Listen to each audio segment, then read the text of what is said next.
Bem-vindos a mais um Nós Comunica.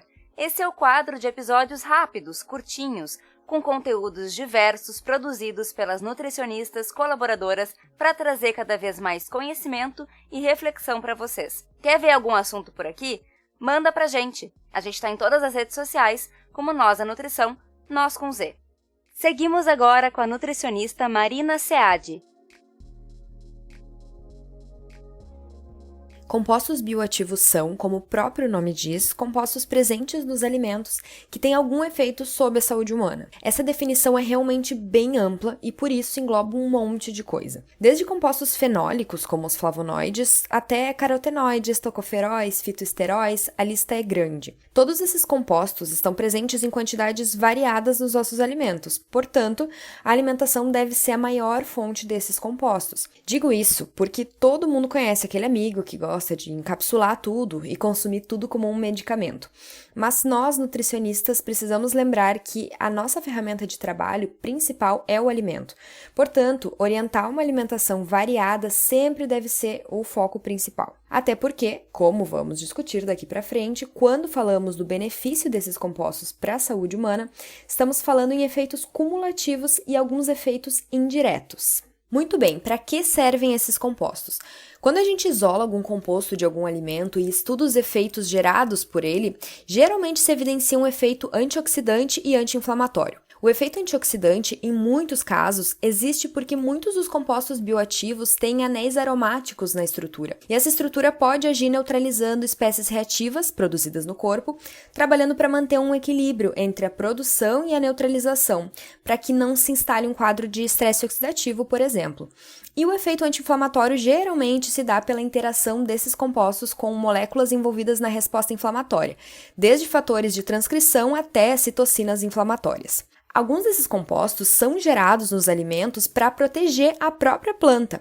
É o caso do resveratrol. Ele é um polifenol que é produzido pelas plantas em resposta a fatores estressores, como bactérias, fungos, radiação ultravioleta. E por ser produzido para proteger a planta, quando a gente ingere, a gente acaba por se beneficiar de alguns desses efeitos também. O que a gente não pode esquecer é que na alimentação tudo depende do contexto. Uma alimentação pouco nutritiva com um suplemento de resveratrol dificilmente vai ser melhor do que uma alimentação equilibrada e nutritiva, talvez sem nenhum suplemento de composto bioativo. Porque a alimentação equilibrada e nutritiva não vai ter apenas um composto bioativo presente, e sim vários. Outra coisa a ser levada em consideração sobre o consumo desses compostos bioativos é a biodisponibilidade. A biodisponibilidade desses compostos geralmente é baixa, ou seja, depois que a gente ingere, boa parte vai ser metabolizada no intestino e no fígado e depois eliminada. E uma parte pequena vai ser captada pelos nossos órgãos para que os efeitos desses compostos possam existir nas células-alvo. Por isso que é importante a gente ter uma ingestão consistente, diária e variada, para que os compostos possam ter efeitos sinérgicos. Além disso, ainda tem um efeito positivo indireto da ingestão desses compostos. Por exemplo, quando alguém usa cúrcuma como tempero na comida, nem todo composto bioativo, no caso a curcumina, vai conseguir agir de uma forma relevante por causa da baixa biodisponibilidade. Mas usar cúrcuma na comida pode ajudar a reduzir o uso do sal, que em excesso pode trazer prejuízo para a saúde. E aí vai ainda outro exemplo do benefício indireto. Ingerindo fontes de compostos bioativos, como frutas e vegetais, a gente também vai estar ingerindo mais vitaminas, minerais, fibras e por aí vai. Mas por que eu estou falando tudo isso se o episódio do podcast é sobre trabalhar com esses compostos em pesquisa? É simples, eu preciso explicar isso para que as pessoas não confundam o meu trabalho em ciência básica com prescrição. O que eu faço no laboratório é trabalhar com um composto bioativo isolado, que no caso é a curcumina. A curcumina é um polifenol presente na cúrcuma, e aí a gente já tem uma grande diferença do que a gente consome. Outra questão é que eu dou curcumina isolada para os animais e avalio os efeitos protetores no cérebro deles. A gente já falou sobre como é trabalhar com animais em pesquisa, no meu caso com ratos. Mas talvez seja interessante comentar que esses animais vivem em uma sala controlada, com umidade e luz padronizadas, além de um controle genético rigoroso da espécie. Além disso, consomem a mesma ração, tomam a mesma água e vivem no mesmo local.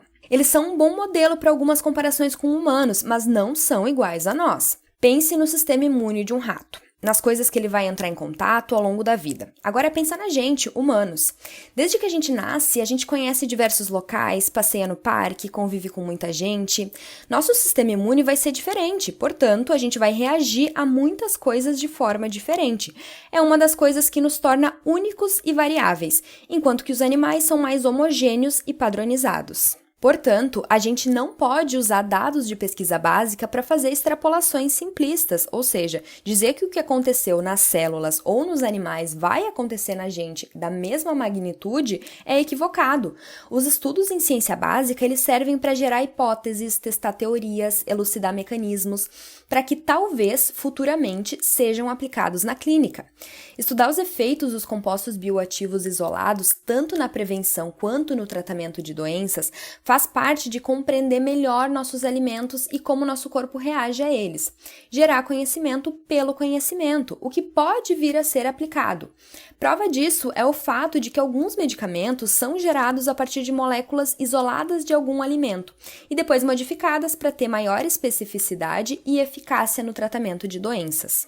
Outra coisa que a gente precisa levar em consideração é que dependendo do local que essa planta que tem esse composto bioativo foi plantada, ela pode ter variações na quantidade desse composto bioativo. Então, dependendo das condições de solo, de clima, uma planta, a mesma planta, por exemplo, pode ter quantidades variáveis em miligramas daquele composto bioativo. Dependendo de como foi feita a extração, também podem ter variações. E aí fica muito esquisito a gente falar para um paciente, por exemplo, para ele consumir uma colher de sopa de cúrcuma, falando que nessa colher de sopa a gente sabe que tem tantos miligramas de curcumina, porque na verdade a gente não sabe, os locais que a gente compra no dia a dia não tem esse tipo de controle.